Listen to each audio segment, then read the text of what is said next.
नमस्कार, मैं हूं राजेश पिपलोदिया और इस वक्त आप देख रहे हैं दोपहर न्यूज।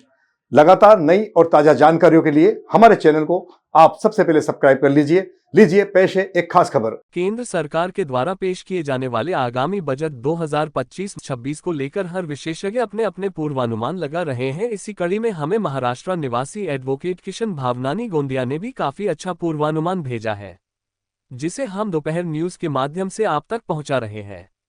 जैसा कि हम सब जानते हैं कि 31 जनवरी 2025 से बजट सत्र शुरू हो रहा है, जिसमें 30 जनवरी 2025 को एक सर्वदलीय बैठक का आयोजन भी किया गया।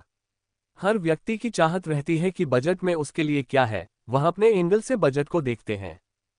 मैं एडवोकेट किशन सन्मुखदास भावनानी गोंदिया महाराष्ट्र से। साथियों, जैसा कि हम जानते हैं कि 31 जनवरी 2025 से बजट सत्र शुरू हो रहा है। इस बीच 30 जनवरी 2025 यानी आज एक सर्वदलीय मीटिंग बुलाई गई है, जिसमें बजट के ऊपर चर्चा की जाएगी।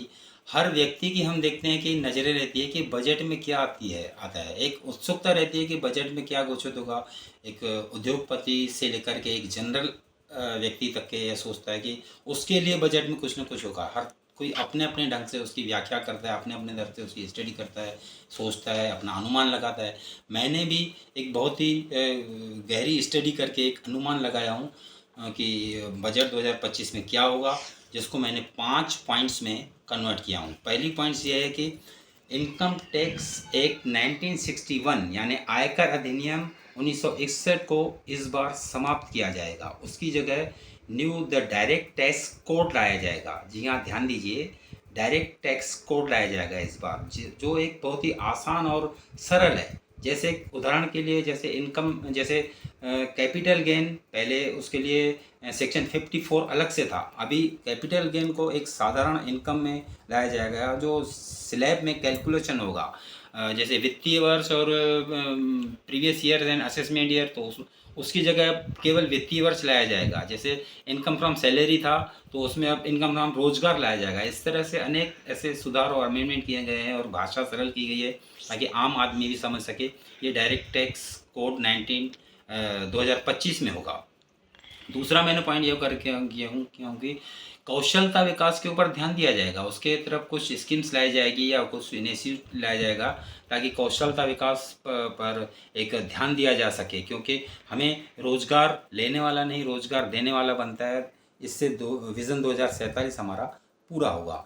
तीसरा, जो ओल्ड रिजीम और न्यू रिजीम था, तो ओल्ड रिजीम को धीरे धीरे करके समाप्त कर दिया जाएगा। हो सकता है कि घोषणा कर दी जाए कि ओल्ड रिजीम इस बार समाप्त हो जाएगी। न्यू रिजीम के ऊपर ध्यान दिया जाएगा। जैसे उसके ऊपर स्लैब में हो सकता है 50,000 रुपये उसके ऊपर ज़्यादा दे दिया जाए, कि उसके ऊपर एक प्रोत्साहन दिया जाए न्यू रिजीम को पकड़ने के लिए। कुल मिला के ओल्ड रिजीम समाप्त की जा सकती है।